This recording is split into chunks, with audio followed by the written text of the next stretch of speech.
especially to Lori and Ether for having made this possible. It's an enormous privilege and a personal reason of gladness to me to receive here a scholar as important, as innovative, as provocative as well as Daniel Boyarin.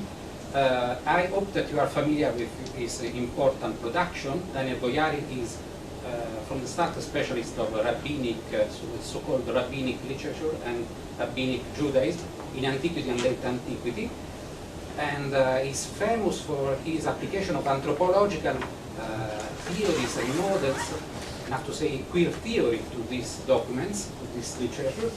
And from that point of view also, Daniel Boyarin has also started to investigate the origins of Christianity and the relation between Christianity and Judaism from a different point of view. In 1994 he published his famous book on Paul, a radical Jew.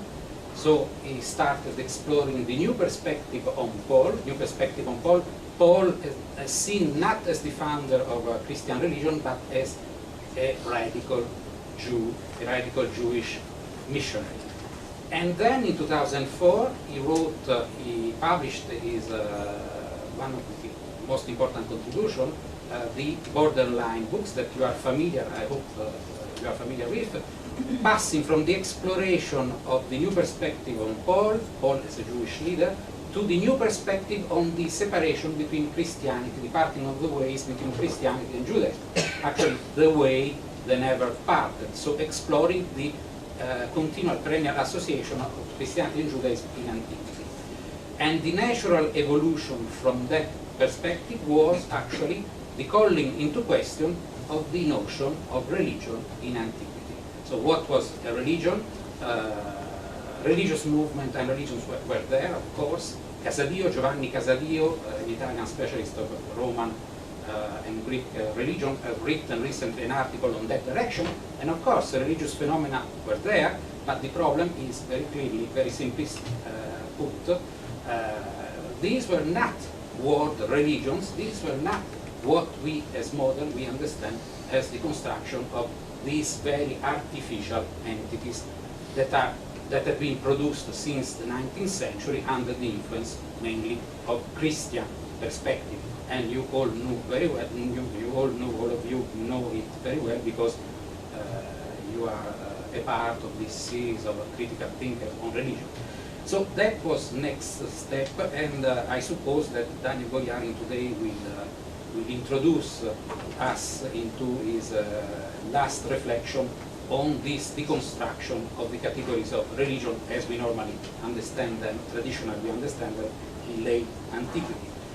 And I just noticed that after his last book on comparison between the Platonic, the dialogue of Plato's and the rabbinic dialogues, a book, the title of which is Socrates and the Fat Rabbis, is a wonderfully provocative, stimulant title. The next book that should be released on April will be on the Gospels, on question of the sources of Christian biographies of Jesus from a Jewish perspective. So I'm really eager to read more about the new perspective that you are going to bring also to that wonderful topic. So thank you very much, and Daniel Boyarin is gonna give a lecture now on Nominalist Judaism and the late ancient invention on religion. Thank you very much.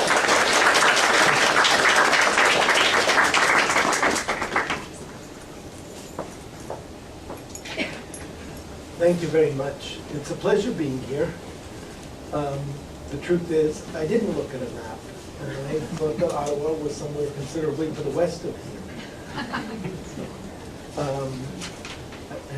So I'm flying back to San Francisco tomorrow, and on Tuesday flying to New York.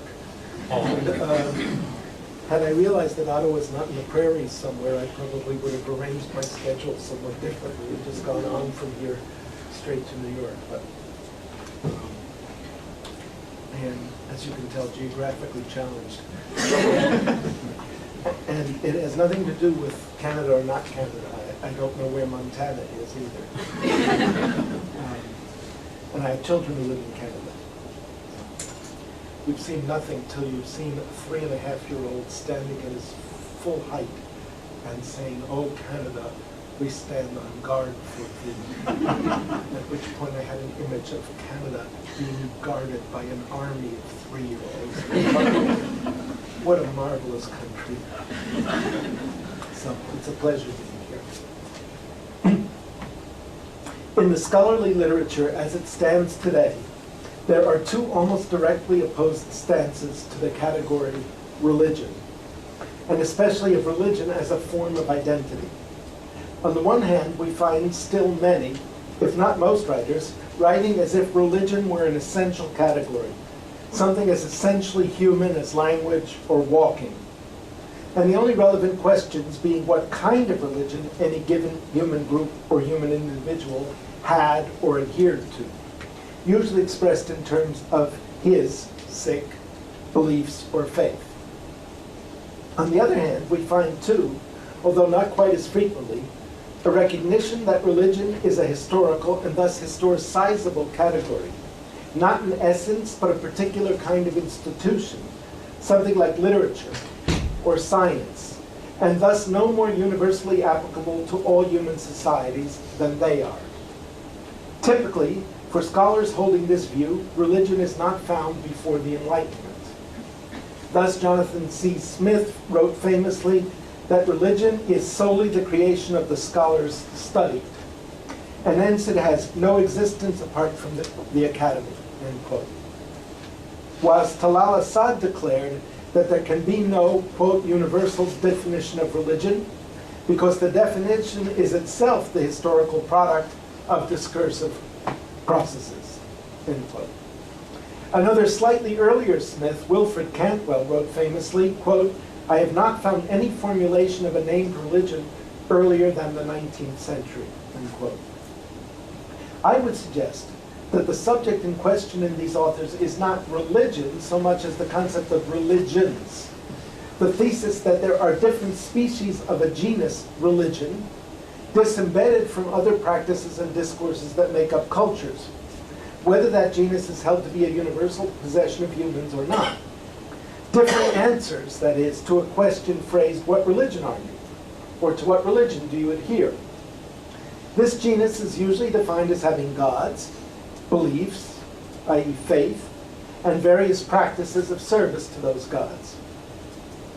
The claim made by Cantwell Smith is that this genus itself is only a product of modern analysis, whether ecclesiological or anthropological.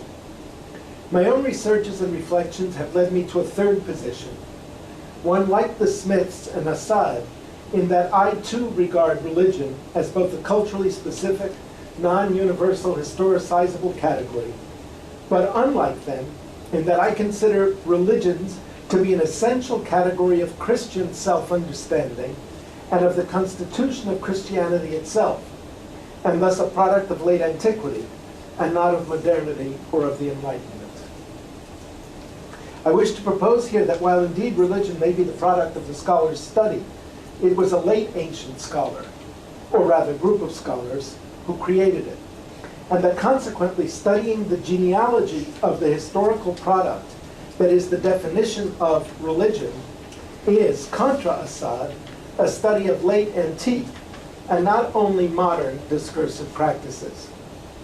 That Episcopal scholar's study, then, had enormous impact on discursive processes that made a significant difference, for good or ill, in the lives of millions of human beings.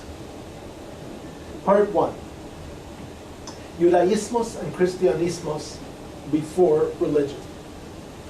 One of the first questions to be asked in claiming that there was no religion before Christianity is the question of Judaism, since it is typically reckoned, both by lay folk and by scholars, that the religion Christianity grew out of and away from an alleged prior religion, Judaism.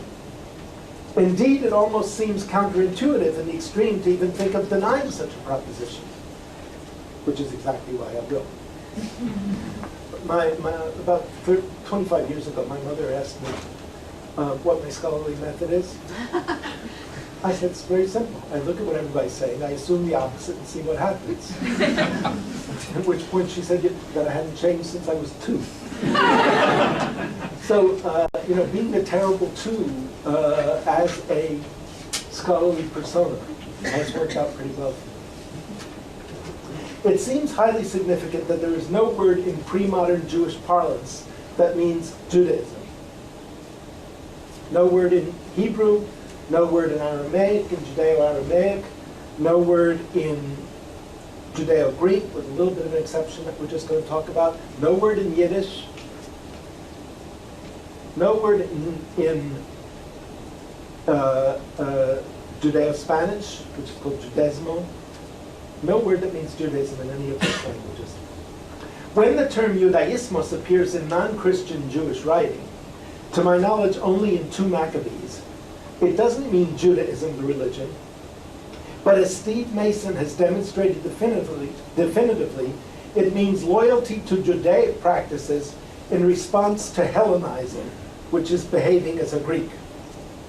After that, it is used as the name of the ascribed Jewish religion only by writers who do not identify themselves with and by that name at all, until it would seem well into the 19th century.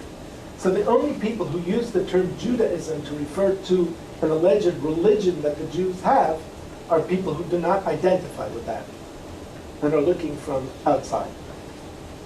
The reason I don't just say Christians is because Paul is included in there, and he's not a Christian. Nonetheless, when he says Judaism, he's referring to something that other people have, he doesn't identify with it.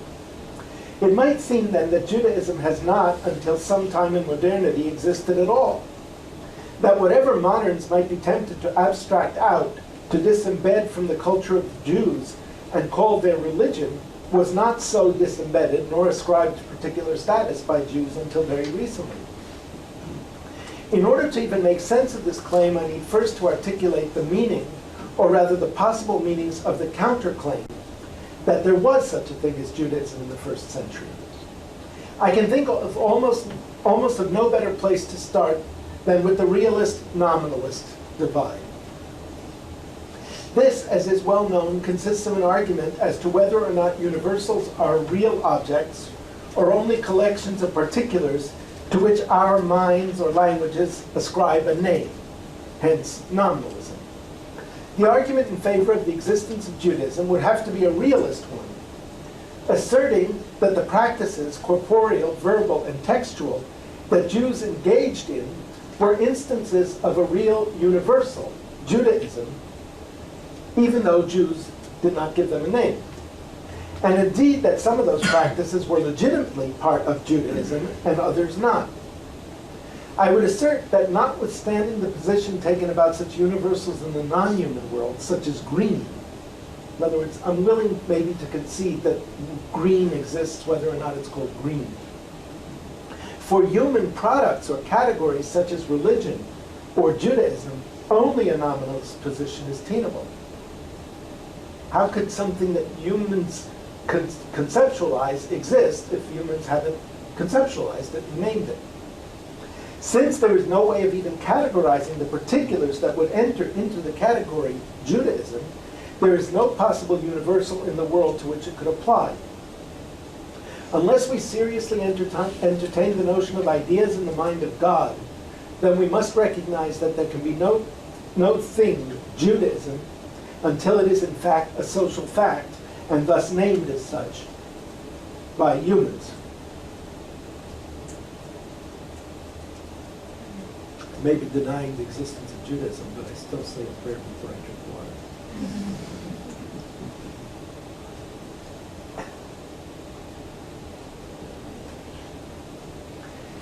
It is the case, moreover, that it only exists for those humans for whom it is named.